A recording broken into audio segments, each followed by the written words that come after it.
जीवन का वास्तविक स्वरूप परिवर्तनशीलता में निहित है। समय के साथ परिस्थितियां बदलती रहती हैं और इनके साथ ही सुख और दुख के अनुभव भी आते जाते रहते हैं। मानव जीवन में यह स्वाभाविक है कि कभी आनंद की अनुभूति होती है तो कभी पीड़ा का सामना करना पड़ता है। यह चक्र निरंतर चलता रहता है। ऐसे में समझना आवश्यक हो जाता है कि इन दोनों अवस्थाओं में कैसे संतुलन बनाए रखा जाए। भगवद गीता, जो भारतीय दर्शन और आत्मिक ज्ञान का अमूल्य ग्रंथ है, हमें इस सच्चाई से परिचित कराती है कि सुख और दुख दोनों ही क्षणिक है। गीता में भगवान श्री कृष्ण अर्जुन को यह सिखाते हैं कि जीवन में जो भी घटित होता है वह नश्वर है और परिवर्तनशील है। इसलिए व्यक्ति को इन परिस्थितियों से प्रभावित हुए बिना अपने कर्तव्यों का पालन करते रहना चाहिए। गीता का यह संदेश विशेष रूप से तब प्रासंगिक हो जाता है जब हम जीवन की अस्थिरता और अनिश्चितता से जूझ रहे होते हैं। गीता में कहा गया है कि सुख दुख, लाभ हानि, जय पराजय सभी को समान दृष्टि से देखना चाहिए। यह समत्व योग की भावना है। जब व्यक्ति किसी भी स्थिति में अपने मन को स्थिर रखता है तब वह सच्चे अर्थों में योगी बन जाता है। यह शिक्षा हमें बताती है कि सुख मिलने पर अत्यधिक उत्साहित नहीं होना चाहिए और दुख में अत्यधिक निराश नहीं होना चाहिए। यह संतुलित दृष्टिकोण जीवन में स्थिरता और मानसिक शांति प्रदान करता है।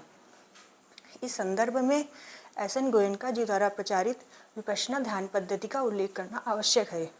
विपश्यना ध्यान जीवन की वास्तविकता को उसी रूप में देखने की कला है जैसी वह वास्तव में है। यह ध्यान तकनीक व्यक्ति को यह सिखाती है कि सभी अनुभव, चाहे वह सुखद हो या दुखद, अस्थायी हैं और बदलने वाले हैं। इस परिवर्तनशीलता की समझ से व्यक्ति अपने मन की प्रतिक्रियाओं पर नियंत्रण प्राप्त कर सकता है।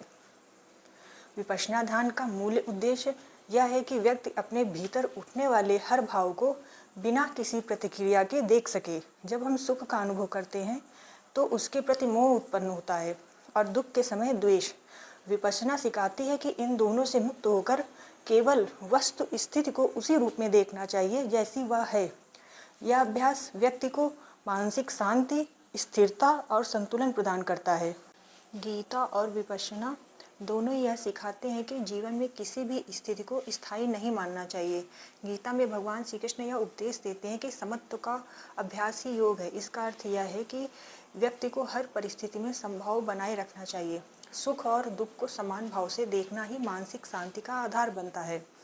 एस.एन. गोयनका जी का यह संदेश भी इसी विचारधारा के अनुरूप है कि हर अनुभव क्षणिक है और यदि व्यक्ति इसे उसी दृष्टि से देखे तो वह अपने भीतर स्थायी शांति प्राप्त कर सकता है। यह ध्यान तकनीक व्यक्ति को यह सिखाती है कि वह किसी भी भावना से न बंधे और ना ही किसी भावना से भागे। इससे व्यक्ति भीतर से मजबूत बनता है और जीवन के हर उतार चढ़ाव में संतुलन बनाए रख सकता है। जीवन में सुख और दुख दोनों ही आवश्यक हैं क्योंकि ये हमें अनुभव और सीख प्रदान करते हैं। सुख हमें आनंद और उत्साह देता है जबकि दुख हमें आत्मचिंतन और विकास का अवसर प्रदान करता है। यदि व्यक्ति केवल सुख की आकांक्षा करता है और दुख से बचना चाहता है तो वह जीवन के वास्तविक स्वरूप को नहीं समझ पाता। गीता और विपश्यना दोनों यही सिखाते हैं कि जीवन के हर अनुभव को समान भाव से स्वीकार करना ही सच्चा ज्ञान है।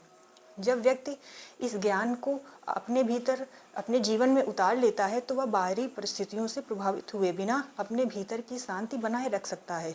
गीता में कहा गया है कि आत्मा अजर, अमर और अविनाशी है। यह संसार के सुख दुख, लाभ हानि से परे है। जो व्यक्ति इस सच्चाई को समझ लेता है वही सच्चे अर्थों में मुक्त हो जाता है।